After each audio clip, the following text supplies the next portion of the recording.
Hello बच्चों, कैसे हैं आप लोग। मिस्टर एजुकेशन में आप सभी का स्वागत है। बच्चों, ये क्वांटम मैकेनिक्स का वीडियो सीरीज चल रहा है, लेक्चर सीरीज चल रहा है और हम इसमें काफी कुछ सीख चुके हैं। प्रीवियस वीडियोस आप देखेंगे जाके प्लेलिस्ट में, तो क्वांटम मैकेनिक्स का एक प्लेलिस्ट है जिसमें बहुत सारी वीडियोस हैं। तो जो बच्चे आज इस वीडियो को इस चैनल में पहली बार आए हैं तो उनसे मैं रिक्वेस्ट करूंगा कि वो पीछे की कुछ बेसिक वीडियोस जरूर देखें, जिसमें हमें बेसिक कॉन्सेप्ट पता लग जाए, तो आप किसी भी वीडियो में कैरी आउट कर सकते हैं। ठीक है, तो फिलहाल हम लोगों ने जो टॉपिक अभी लास्टली डिस्कस किया वो था हमारा स्टेट पोटेंशियल था, जिसपे हम क्या करते थे, एक पोटेंशियल लेते थे और पार्टिकल आके इंसिडेंट होता था, तो उसका कुछ हम लोगों ने ट्रांसमिशन और रिफ्लेक्शन के बारे में देखा और उसके कुछ प्रीवियस ईयर जैम के क्वेश्चंस भी देखे। अब हम आगे बढ़ते हैं और अब टॉपिक थोड़ा सा स्पेसिफिक होने लगेगा। जो क्वांटम मैकेनिक्स का डीप कॉन्सेप्ट्स हैं उनमें आएंगे। तो क्वांटम मैकेनिक्स में जो सबसे एक तरीके से इम्पोर्टेंट पोर्शन कह सकते हो, वो है आपका हार्मोनिक ऑसिलेटर। तो जो बच्चे, अब फिलहाल आपको यहाँ पे समझाने की जरूरत होगी कोर्स किन के कोर्स में है। तो मैं जैसा कि इलाहाबाद यूनिवर्सिटी के कोर्स से फैमिलियर हूँ, तो इलाहाबाद यूनिवर्सिटी के कोर्स में बीएससी सेकेंड ईयर में मॉडर्न फिजिक्स का एक पोर्शन पढ़ाया जाता है, जिसमें एटॉमिक फिजिक्स, न्यूक्लियर फिजिक्स और क्वांटम मैकेनिक्स के थोड़े थोड़े इंट्रोडक्शंस दिए गए हैं। तो क्वांटम मैकेनिक्स में जो आज का टॉपिक दिया गया है वो मॉडर्न फिजिक्स के पॉइंट ऑफ व्यू से, जो इलाहाबाद यूनिवर्सिटी के बच्चों के लिए, ये आपके लिए जरूरी नहीं है, लेकिन आप इस वीडियो को देख सकते हैं। अगर आप जैम के बारे में सोच रहे हैं और कहीं अच्छी जगह या जिस्ट के बारे में या TIFR के बारे में सोच रहे हैं, तो ये वीडियो जरूर देखें, आपके लिए एप्लीकेबल है और काफी यूजफुल होगा जब हम इसको पूरा सेशन इन करेंगे या इस पूरे लेक्चर को, इस पूरे टॉपिक को कवर कर लेंगे, तो आपको बहुत कुछ मिलने वाला है। और जो बच्चे स्टेट यूनिवर्सिटी, यूपी में स्टेट यूनिवर्सिटी से पढ़ रहे हैं, उनके लिए बहुत इंपॉर्टेंट टॉपिक है। आपके ये पेपर 3 में आएगा, क्वांटम मैकेनिक्स का पोर्शन है, हार्मोनिक ऑसिलेटर आपके कोर्स में मेंशन है। साथ ही साथ BHU और इलाहाबाद में जो राज्य विश्वविद्यालय चलता है, उनमें भी ये चीजें आपको दी जाएंगी। ठीक है, तो ये रहा कोर्स का, कहाँ कहाँ कोर्स मेंशन है। अब हम लोग स्टार्ट करते हैं हार्मोनिक ऑसिलेटर।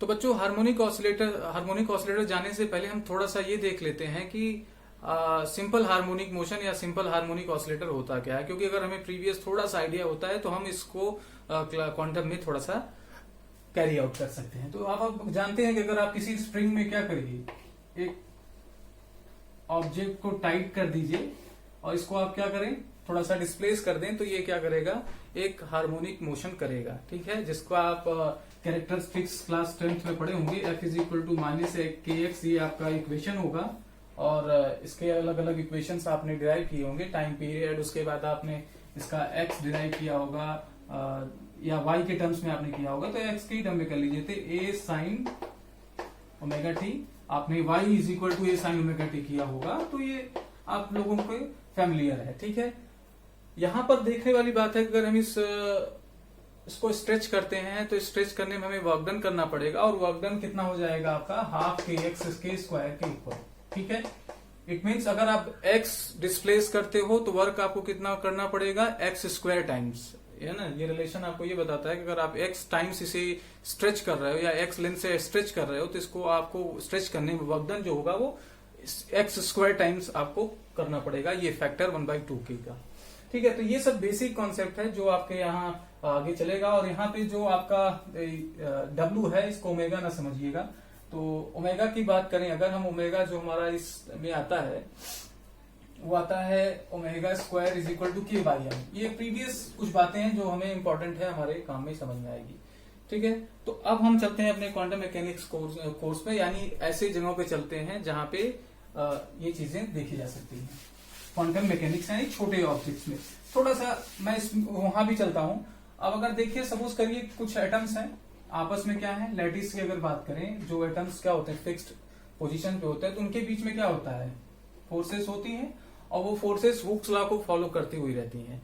ठीक है, तो अगर इसका क्लासिकल मैकेनिक्स भी देखें तो ये भी वैसा ही है जैसा आपका स्प्रिंग का मोशन। मैंने इसको हल्का सा स्ट्रेच किया तो ये क्या किया, ऑसिलेशन किया यहाँ। लेकिन एक थोड़ा सा क्लासिकल का जो व्यू है वो आपको थोड़ा सा भटकाएगा कि अगर हम इसको क्या करें, क्योंकि इसको इस जो स्प्रिंग लाइक फोर्स है, इसको हम लोग क्या करते हैं, ये एक्चुअल स्प्रिंग नहीं होता, ये मानते हैं कि इनके बीच में स्प्रिंग लाइक फोर्सेस एग्जिस्ट करती हैं, यानी मॉलिक्यूल्स ऑफ द सब्सटेंस क्या होते हैं, वो कैसे बंधे होते हैं, they are tied with the spring like forces. तो मैंने यहाँ पर रिप्रेजेंट कर दिया कि स्प्रिंग, अगर मैं इसको स्ट्रेच करता हूं तो स्ट्रेच जब करूंगा तो ये क्या होगा, ऑसिलेशन करेगा।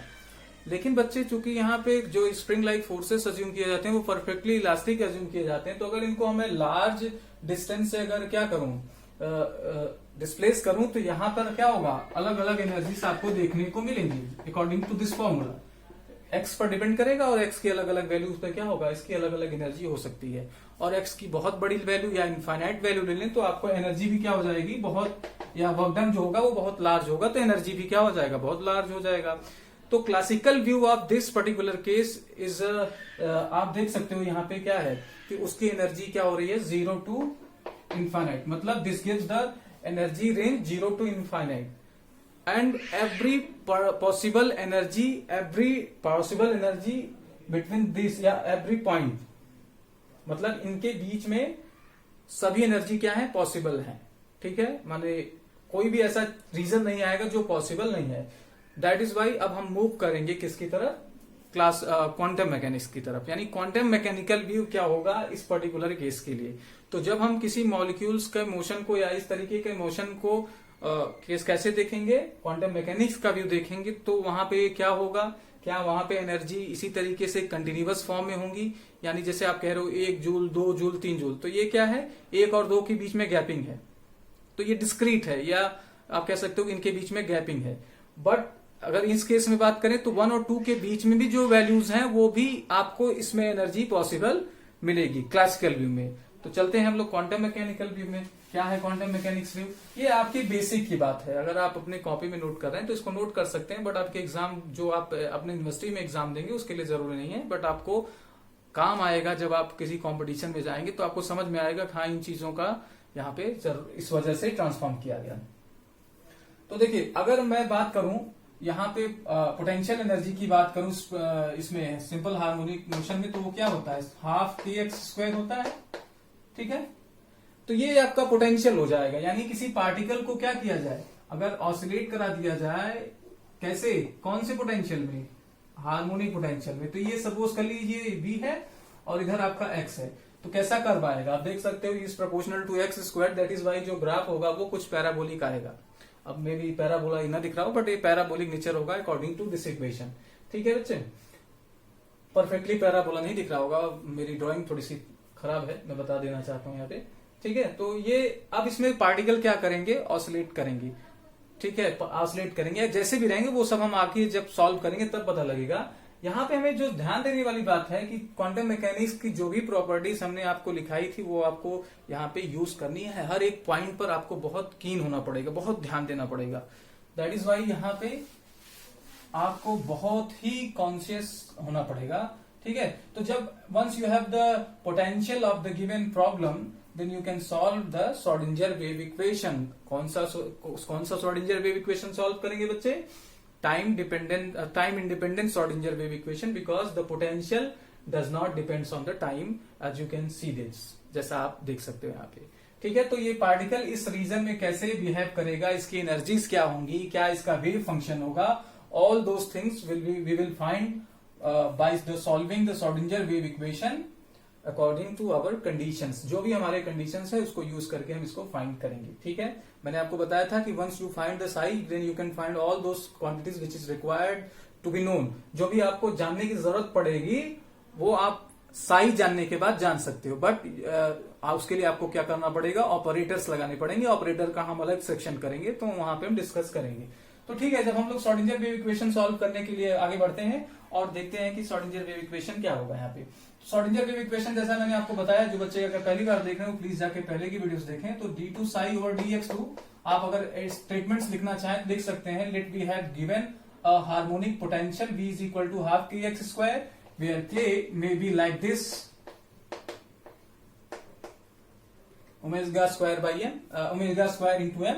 ओके, और you may write also omega is equal to under root k by m। ये आप इंटर लेवल में कर चुके हैं। ठीक है, फर्दर मूव करते हैं हम लोग श्रोडिंगर वेव इक्वेशन की तरफ। Time independent Schrodinger wave equation कैसा होगा भाई, d2 over dx2 plus 2m upon h cut square, जैसा आपको इक्वेशन लिखाया गया है E minus b psi is equal to 0. E is the energy of the particle, m is the mass of the particle, and h cut is the Planck's constant, v is the given potential, and psi is the function which is has to be known. ठीक है, तो यहाँ पे सारी चीजें आपको clear हो गई. अब हम क्या करें, v की जगह गिवन पोटेंशियल रख दें, d2 psi over dx2 plus 2m over h cut square E minus half k x square psi is equal to 0. आप इसे इक्वेशन चाहे तो 1 दे सकते हैं. हाँ, I will request to all of you to make the equation properly as I am mentioning here, because बच्चे कि हम क्या करेंगे, ये चूंकि बहुत बड़ा डेरिवेशन होने वाला है, कम से कम 2 से 3 लेक्चर्स में कंप्लीट होगा, तो अगर हम प्रीवियस वीडियोस में अगर ये इक्वेशंस प्रॉपरली लिखे रहेंगे तो आपको आसानी रहेगा. तो हम यहाँ पे इसे इक्वेशन 1 नोट कर रहे हैं, तो मैं इसको यहाँ पे नोट कर 1 कर लूंगा ताकि आपको पता रहे, हम लोग सेम सीक्वेंस में चलें. ओके, d2 साई और dx2 2m upon h cut square e minus half के एक्स स्क्वायर साई. अब इस इक्वेशन को देखिए, यहाँ पर बहुत सारे कांस्टेंट हैं. You may see that 2m h cut are constant and e is constant, energy of the particle k is the constant. Once you know the frequency of the oscillation, ये भी क्या हो जाएगा, कांस्टेंट हो जाएगा. तो हम इसको हटाने के लिए, to get rid of the all the constant, we assume a new parameter. हम इसके लिए क्या करेंगे, एक नया पैरामीटर एज्यूम करेंगे, और वो पैरामीटर क्या होगा, कुछ इस तरीके से. तो लिखेंगे, let us define a new parameter. ठीक है, वो पैरामीटर क्या होगा बच्चे, जाई. और जाई जो होगा वो अल्फा टाइम ऑफ एक्स होगा. ठीक है, जाई क्या होगा, अल्फा टाइम एक्स होगा. हाँ, अब यहां जाई कैसा होगा, डायमेंशनलेस क्वांटिटी, डायमेंशनलेस पैरामीटर होगा. ठीक है, तो अगर इसको डायमेंशनलेस होना पड़ेगा और एक्स आपका पोजीशन है, देन आप कह सकते हो कि अल्फा हमारा क्या है, अल्फा इज अ कांस्टेंट. आगे हम उसको मेजर करेंगे और उसका जो डायमेंशन होगा वो क्या होगा, 1 अपॉन लेंथ का डायमेंशन ये रखेगा. ठीक है, because alpha xi has to be a dimensionless parameter. आप यहाँ पे लिख देंगे कि क्या है, ये डायमेंशनलेस पैरामीटर है. ठीक है, अब हमने इसको एज्यूम किया अल्फा एक्स को जाई, तो हमें क्या करना पड़ेगा, अपने श्रोडिंगर वेव इक्वेशन जो आपने इसको लिखा है, इसको क्या करना पड़ेगा, जाई के फॉर्म में ले आना पड़ेगा. ठीक है, तो इसको हम करेंगे ऐसा. तो उसके लिए हम करें क्या, थोड़ा सा देखिए, थोड़ा सा सिंपल मैथमेटिक्स हम लोग कर सकते हैं. एक तो हमें ये चाहिए d2 साई अरे यहाँ पे d2 लिखना चाहिए था, d2 साई और dx2, इसको करना पड़ेगा. एक बार x यहाँ पर है. ठीक है, फिर हम अल्फा में कुछ एडजस्टमेंट करके इस इक्वेशन को थोड़ा सा और शॉर्ट बनाएंगे. तो इसके लिए हम क्या कर लें, हम लिख सकते हैं कि हमारा जो x है वो क्या है, जाई अपॉन अल्फा है. तो dx क्या हो जाएगा, dx आपका d जाई ओवर अल्फा.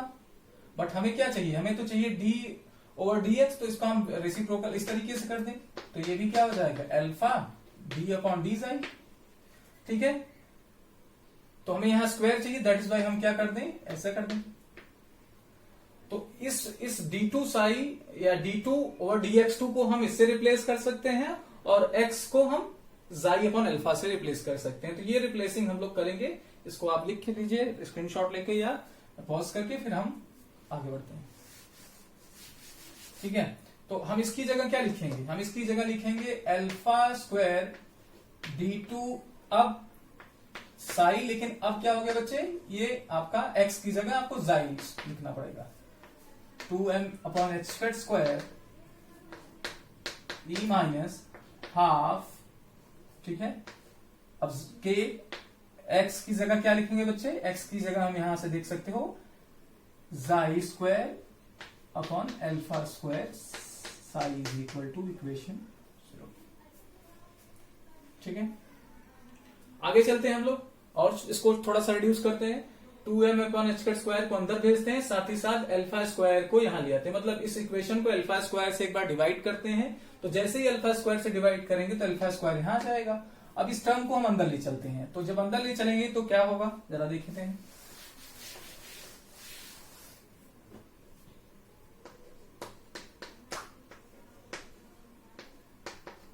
ठीक है, तो ब्रैकेट में ले जाएं तो ये क्या हो जाएगा, 2me alpha square H cut square minus जैसे ही 2 अंदर ले जाएंगे तो ये 2 और 2 कैंसिल हो जाएगा, क्या बचेगा हमारे पास, यहाँ पे बचेगा एम के जाई स्क्वायर, नीचे देखिए अल्फा स्क्वायर पावर 4 हो जाएगा, और ये आपका h cut square psi is equal to 0 हो जाएगा।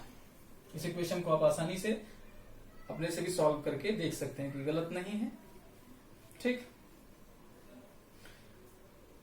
अब हम अल्फा को कुछ इस तरीके से लेते हैं कि अल्फा की जो वैल्यू आए वो कुछ इस तरीके से आए कि ये पूरा फैक्टर जो है आपका क्या हो जाए, 1 हो जाए। दैट मीन्स ये जो आपका पूरा फैक्टर है ये हमारा क्या हो जाए, 1 हो जाए।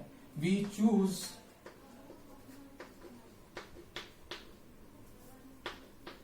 अल्फा सच दैट, हम अल्फा को इस तरीके से एज्यूम करते हैं ताकि m के alpha power 4 H cut square क्या हो जाए, 1 हो जाए। इस तरीके से एज्यूम करेंगे और फिर यहां से हम अल्फा को निकाल लेंगे। तो अल्फा को निकालने के लिए सारे टर्म्स को उधर ले जाना पड़ेगा। सारे टर्म्स को उधर ले जाने के बाद हम लोग क्या कर लें, अल्फा का पावर कम कर दें, मतलब अल्फा को हम क्या कर दें, जैसे अब देखिए हम अगर इसको सॉल्व करें तो ये क्या आ जाएगा, एच कट स्क्वायर वहां जाएगा, एम के यहां जाएगा। फिर हम इसको क्या करेंगे, चलिए मैं लिख दे रहा हूं कि 1 अपॉन अल्फा पावर 4 हमें क्या मिलेगा, एच कट स्क्वायर मिलेगा और नीचे क्या मिलेगा, एम के।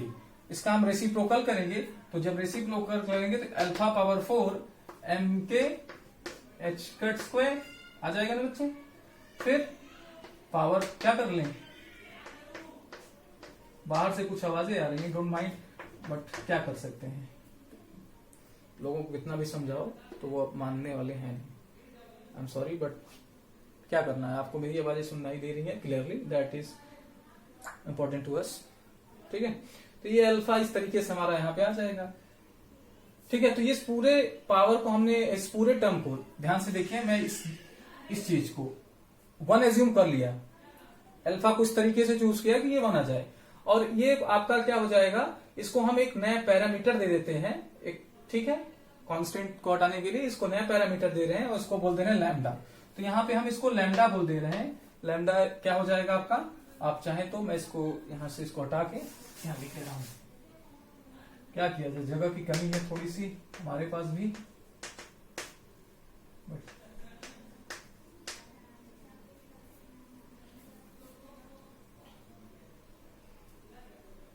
ठीक है, तो अब इस इक्वेशन को हम कुछ इस तरीके से लिख सकते हैं। देखिए अब इस इक्वेशन जो होगा अब आपका थोड़ा सा इजी हो जाएगा। वो क्या होगा, देखो बच्चे d2 xi over d xi square plus, अब देखिए ये तो लैम्डा हो गया, lambda minus xi square psi is equal to 0। इसे आप इक्वेशन 3 दे सकते हो। This is your equation 3।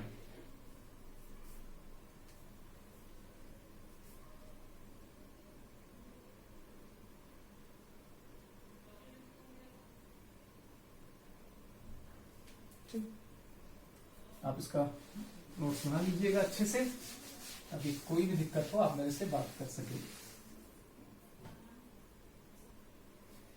ठीक है बच्चों, तो थोड़ा सा इस इक्वेशन को देखिए, इक्वेशन आपका सिंप्लीफाइड हो गया, लेकिन यहाँ पे जाई स्क्वायर है आपका।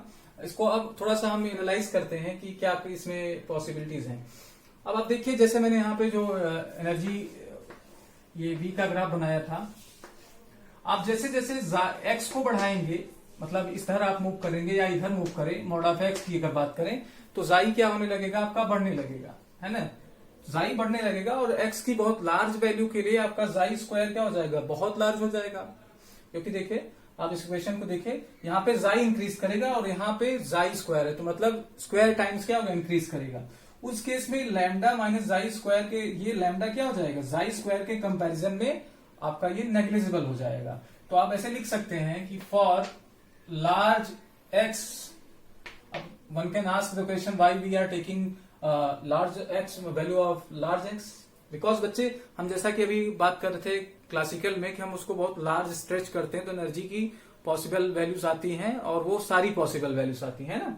तो हमें हर चीज को जो क्लासिकल में हुआ है उसको क्वांटम में लाना है, इसलिए हम सारे कॉन्सेप्ट ले रहे थे, इसलिए लार्ज एक्स की बात करते हैं। तो जैसे लार्ज एक्स की बात करेंगे तो ये क्या हो जाएगा, आपका लैम्डा जाई स्क्वायर के कंपैरिजन में इतना छोटा हो जाएगा, तो इसको हम नेग्लेक्ट कर सकते हैं इस केस में आप यहां पे लिख सकते हैं as xi tends to infinity, x tend to infinity, xi tends to infinity.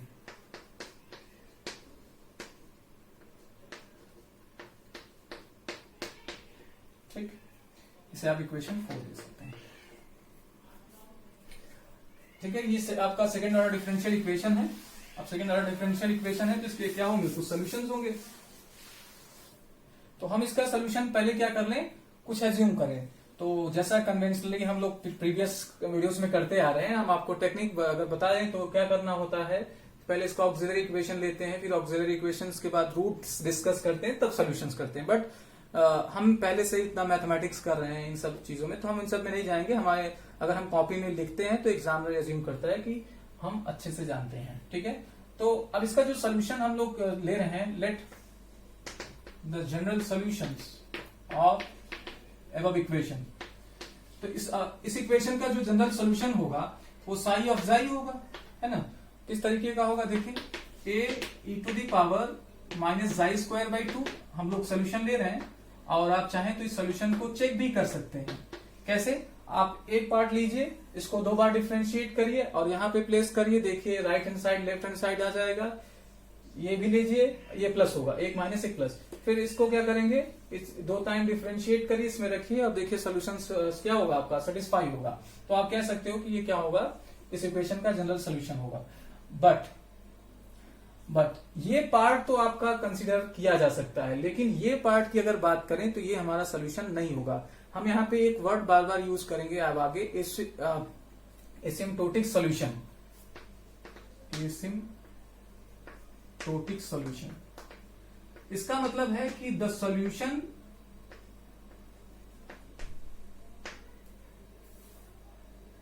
Which satisfy the solution at large value. ठीक है, या लार्ज एक्स, मतलब इन्फिनिटी पर आप जाइए, एक्स की इन्फिनिटी वैल्यू लीजिए या बहुत लार्ज वैल्यू ले लीजिए, तब अगर आपका कोई equation solution they, that is कुछ उसकी वैल्यू हो, फाइनाइट वैल्यू हो, तब आप उसको एसिम्प्टोटिक सोल्यूशन बोल सकते हो। तो हमारी जो वेव फंक्शन की कंडीशन थी, आपको याद होगा, मैंने कंडीशन एक्सेप्टेबल वेव फंक्शंस लिखाए थे, आपको याद होगा कि ऐसे वेव फंक्शन जिनकी क्या होनी चाहिए, वेव फंक्शन की वैल्यू सारे पॉइंट्स पर क्या होनी चाहिए, वैल्यू फाइनाइट होनी चाहिए। यानी वो हर एक पोजीशन पर क्या हो, एक फिक्स्ड वैल्यू रखे, साथ ही साथ सारे पॉइंट्स पर फाइनाइट वैल्यू होना चाहिए। दैट इज, अगर आप इन्फिनिटी पर जा रहे हो और वेव फंक्शन आपका क्या हो रहा है, इन्फिनिटी हो जा रहा है, तो वो हमारा एक्सेप्टेबल वेव फंक्शन नहीं होगा। समझ में आया। तो इस वजह से अगर इसको देखें तो x की large value, that is infinity की वैल्यू के लिए क्या हो जाएगा, ये इन्फिनिटी हो जाएगा, क्योंकि e to the power infinity infinity हो जाएगा। ये आपके लिए, हमारे लिए क्या हो जाएगा, एक्सेप्टेबल नहीं होगा। तो लिखेंगे एट x टेंड, या व्हेन लिखेंगे, when x tend to infinity, second term blows up, मतलब ज्यादा उसकी वैल्यू क्या हो जाएगी, रीजन से बाहर हो जाएगी। That is why we will take only this value. ठीक है, सो एक्सेप्टेबल वेव सोल्यूशन जो होगा वो क्या होगा, इसका पूरे लाइन का मतलब आप याद रखिएगा कि psi x tend to infinity, ये क्या हो जाएगा, ये इन्फिनिटी हो जाएगा। इस वजह से हम इसको छोड़ रहे हैं। तो इसका जो हमारा सोल्यूशन हम एज्यूम करेंगे, ठीक है बच्चों, तो इस टाइप का हम सोल्यूशन लेंगे। ठीक, हमारे काम का सोल्यूशन ये है। अब हमारे साथ प्रॉब्लम क्या है कि ये ए है प्रॉब्लम, ए को कैसे एडजस्ट किया जाए, क्योंकि हमने जो इक्वेशन अभी एज्यूम किया उसमें हमने एक्स को बहुत लार्ज वैल्यू पे लिया।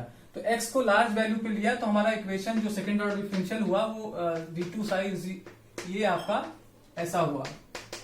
तो what about the value of small x, that is small, ऐसे वैल्यू जो एक्स की बहुत स्मॉल वैल्यू है, उसके लिए क्या होगा, तो उसके लिए यहाँ a के साथ एक क्या किया जाता है, एक नया वेरिएबल इंट्रोड्यूस किया जाता है पॉलिनोमियल के टर्म्स में। आगे चल के हम अगली वीडियोस में उसको बहुत एक्सप्लेन करके बताएंगे।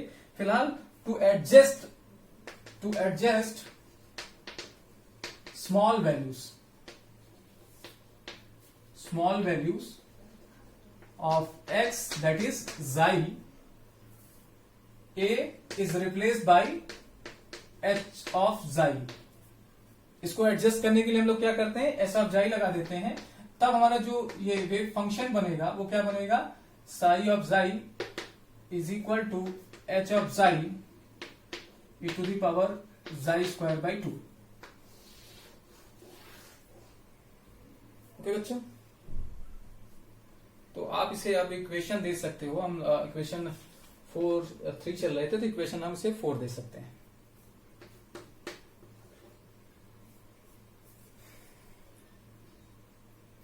आई थिंक इतना सफिशियंट रहेगा आज के लिए, क्योंकि ये 3 पार्ट में इसे करेंगे। 25 मिनट्स का 3 वीडियो हम लोग पब्लिश करेंगे। हाँ, अगले वीडियो में हम लोग काफी पोर्शन जल्दी खींचेंगे, कारण कि इसमें जो बेसिक बात हुई है वो अगले वीडियोस में करनी नहीं होगी। तो इतनी बातें आप बहुत आसानी से समझ सकते हो। हम इस इक्वेशन के आगे चलेंगे और जो प्रीवियस आपके इक्वेशंस बताएंगे मैं आप अपनी कॉपी में प्रॉपरली इसको लिखे रहिए, ताकि आपको जब मैं बोलूं इक्वेशन 1 या इक्वेशन 2 तो आप तुरंत आप समझो हाँ पर्टिकुलर इक्वेशन से बात की जा रही है। जैसा आप लिखोगे वीडियोस को देख के, वैसा ही मैं ही यहाँ पे उसको लेके आगे चलूंगा। ठीक है बच्चे, तो ये एक इंपॉर्टेंट कॉन्सेप्ट है, आपके नेट में भी आता है, गेट में भी आता है, जैम के बच्चों के लिए भी इंपॉर्टेंट है, और भी जो पीजी लेवल के एंट्रेंस एग्जाम होते हैं सब में ये क्वेश्चंस आते हैं, साथ ही साथ आगे और भी जरूरत रहती है। ठीक है, तो बच्चों आज का वीडियो आपको कैसा लगा, कोई प्रॉब्लम है तो कमेंट में जरूर बताएं, अपने प्रॉब्लम्स भी पूछ सकते हैं। आप मिश्रा एजुकेशन का फेसबुक पेज है उसको भी लाइक करके अपने क्वेश्चन वहां भी पूछ सकते हैं, और जो भी क्वेश्चन आप पूछेंगे हम कोशिश करेंगे उसका वीडियो सोल्यूशन बनाने की, ताकि आपको एक कंप्लीट सोल्यूशन मिले। ठीक है बच्चों, तो नोट्स प्रॉपरली बनाएं, घर पे रहें, कोरोना में सुरक्षित रहें। और बच्चों ये चैनल आपका ही है, तो चैनल को ज्यादा से ज्यादा भैया शेयर करें और वीडियोस को लाइक करें। और जो बच्चे इस साइंस में या फिजिक्स पढ़ रहे हैं और उनके पास ये वीडियो नहीं पहुंची तो उनको जरूर बताएं कि मिश्रा एजुकेशन में क्वांटम मैकेनिक्स का वीडियो चल रहा है। अच्छा, जो बच्चे हमारे चैनल को देख रहे हैं उनको लग रहा है कि हमारे पेपर में क्या वो अपना सिलेबस देखें, और अपने सिलेबस में अगर वो कोई टॉपिक जानना चाहते हैं ग्रेजुएशन लेवल का, तो आप मेरे को मैसेज करें या कमेंट सेक्शन में बताएं, तो मैं उसका भी वीडियोस बनाऊंगा। थैंक यू वेरी मच, खुश रहिए।